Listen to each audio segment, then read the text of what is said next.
Elles sont venues nombreuses, ces femmes engagées de toutes les structures du ministère national des infrastructures et travaux publics pour clôturer en beauté le mois de la femme.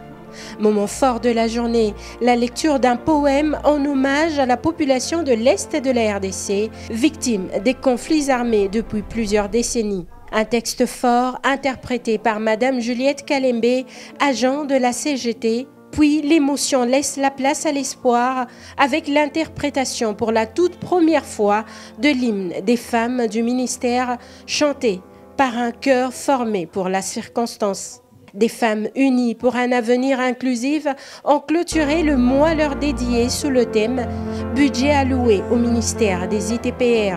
La manifestation a mis en lumière la contribution des femmes issues de plusieurs structures, à savoir la CGT, l'OVD, le BTC, la cellule des infrastructures, la reconstruction des ponts et chaussées, ainsi que l'office de route.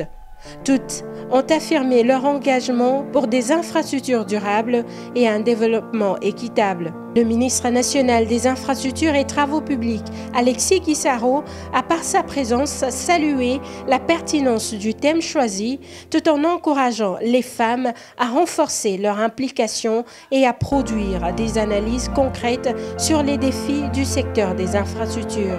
Madame Faïda Zahabou, vice-présidente de l'Association des femmes, a quant à elle lancé un appel fort aux femmes pour qu'elles jouent pleinement leur rôle dans la transformation du pays.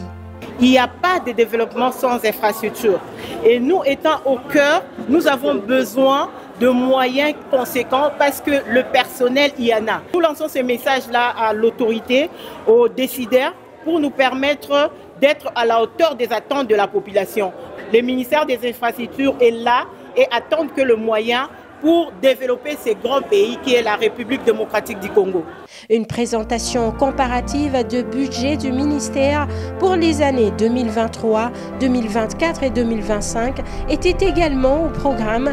La présidente de l'Association des femmes des ITPR a voulu faire comprendre les priorités, identifier les marges des progrès et insister sur l'importance de l'inclusion de femmes dans le processus décisionnel. Elles sont ingénieures, techniciennes, administratrices. Unies et déterminées, les femmes du ministère des Infrastructures et Travaux publics veulent faire bouger les lignes pour que, dans un pays en pleine reconstruction, elles construisent aussi leur place.